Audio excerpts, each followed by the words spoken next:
Welcome to the partnership path in real life. Ever felt the gap between theory and reality? We're here to bridge that. Dive into real stories, real challenges, and real successes from professionals just like you in the partner and channel management world. Each episode is a journey, a lesson from those who've walked the partnership path, faced the challenges, and reaped the rewards. Whether you're a seasoned partner manager or just starting your journey, this is where theory meets practice. Ready to see the real side of partnership? Let's get started. Well, good morning, Kristen. I'm so glad to have you on the podcast. I really appreciate you coming out and helping us out on the podcast today.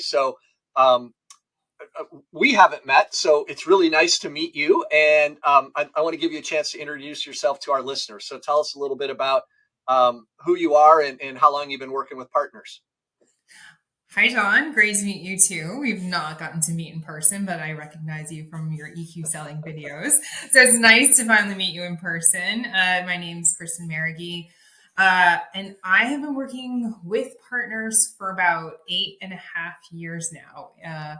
So in different capacities and across different types of technologies, and it's continuing to evolve over all that time. So yeah, thanks for having me. Awesome. 8.5 years. What kind of work were you doing before you were working with partners? What's your background? So I actually was a developer for many years. And then I worked in more IT business process management and then became a seller and into partner management. Nice. Okay. So technical and selling background. That means you and I actually have really similar backgrounds because that's kind of my basis as well. I actually have a technical degree and then ended up getting into sales. So yeah. Yeah. All right. Well, listen, this episode is about, as you just listened to, the episode is about, looking at your job in partner management as a sales job and kind of, really reminding yourself that you're constantly having to sell value to the partner of the partnership. So let me just start by asking you, when you listened to the episode, what'd you think? What kind of reaction did you have when you listened to Tony and I talk about that? Yeah. So what I recognize too many of fellow partner managers were new to the sales motion because I came in from a sales job.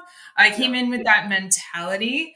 And I was selling a pretty difficult product, and I came into the partner role positioning a pretty difficult partnership.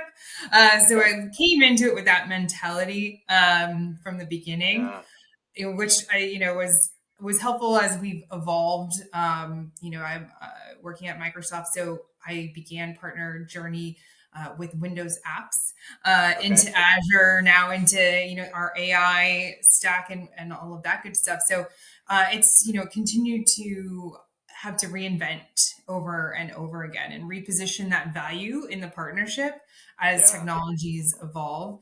So I really also enjoyed the breakdown that you guys did, sort of the 4 steps, 4 principles, if you will, to think about how to approach that and to ground yourself when you're going back into these different conversations, to make sure it's easy in the day-to-day, right, to get caught up in minutia and not come back to like, why are we doing this? Like, this is why we're doing it. And we got to remember that when, things get a little challenging.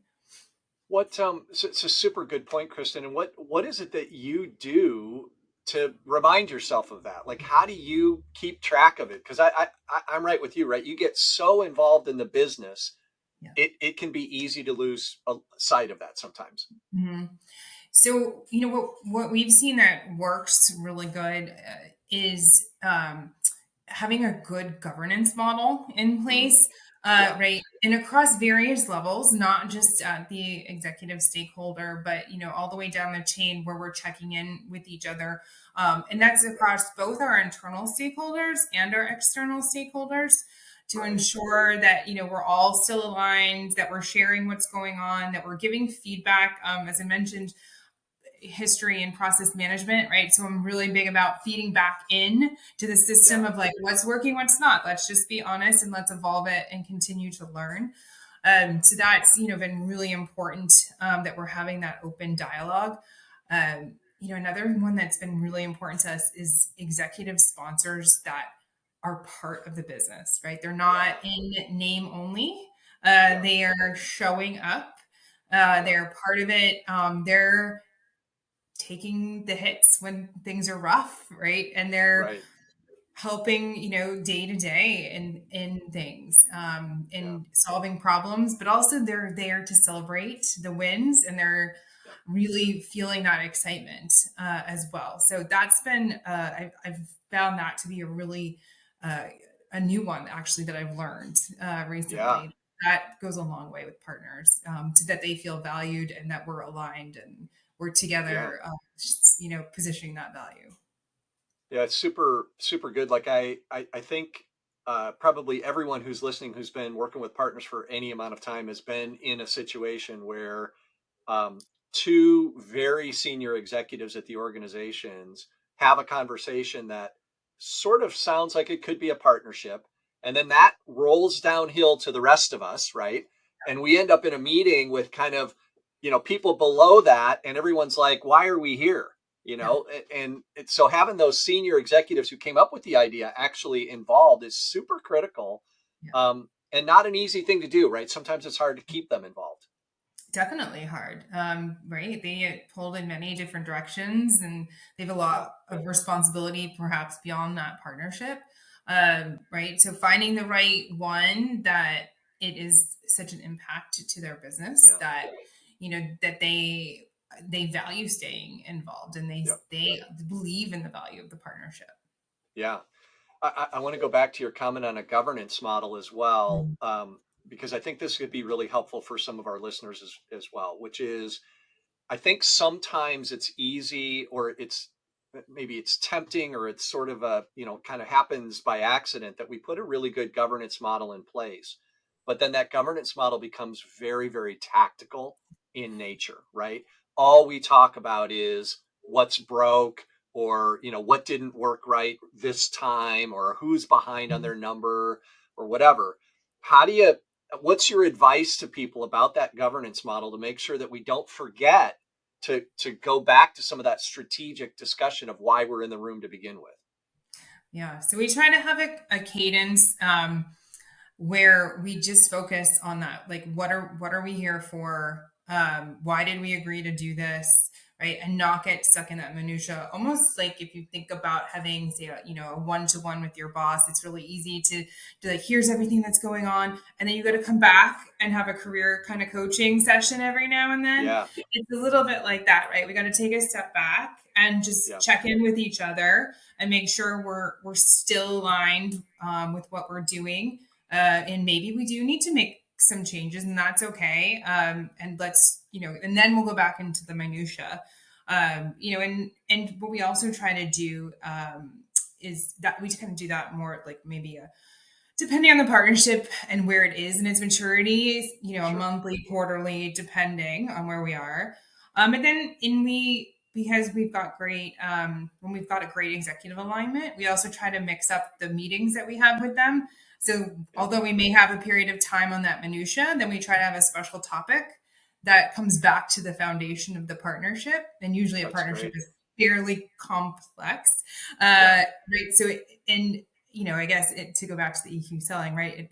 It might be a partnership within a partnership, Yeah. right? We might have many different ones, so we'll have some special guests that come back to our foundation, Nice. to kind of check in and see what's going on there and make sure that we're all aligned, and just to get some excitement as well, and Yeah. a variety of topics, because you're right, when we go through the same action tracker every week, people Yeah. start to check out. You see attendance fall off.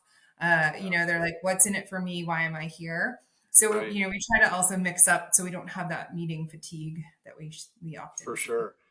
Yeah. So separate agenda items, and then mixing up that agenda across meetings so that we're sure that we kind of bring that value conversation back in every once in a while. Love that.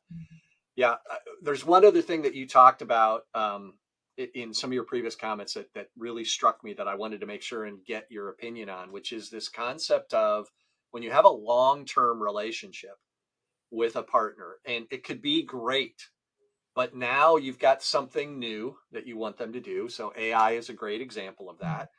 You know, again, sort of super pragmatic and tactical almost. Like, how do you come back to a partner where everything's working great already and then say, hey, I want to shift, or I want to do something new. Here's new value. Like, what's your advice on that? Yeah. I mean, you guys are living it right now, right? We are living it right now. Yeah. And so, yeah, you have to come back and again, ground yourselves, right, in education, and alignment, and understanding, right? And so we really work across both teams to bring everybody together to share roadmaps. What are, perspectives, right? Coming from Yeah. Microsoft, we are not a vertical company. So Yeah. we can come in from a platform perspective and share what we are observing, and then having a partner, right, whether they are an industry solution or a cross industry solution, give their input of what they're seeing, especially in AI. Um, each conversation is so interesting because everybody's Yeah. observing different things based on where they are. Yeah. And then we start to sort of synthesize, okay, well, where could we play together? Could we do some POCs? Could we test some things out? Do we have a joint customer or two that we can go have some conversations with? Right now, AI, everybody's so curious. So the conversations are really very interesting, because it feels so boundless. Yeah. And so getting the perspectives of many, many people, really has helped us start to forge, those conversations and what does that look like and understanding that journey. But again, it is about coming back, and selling that initial value and finding, back to your first couple of points in the video, what is the value that we bring together, and are we clear on it? And then, then we can go forward with it.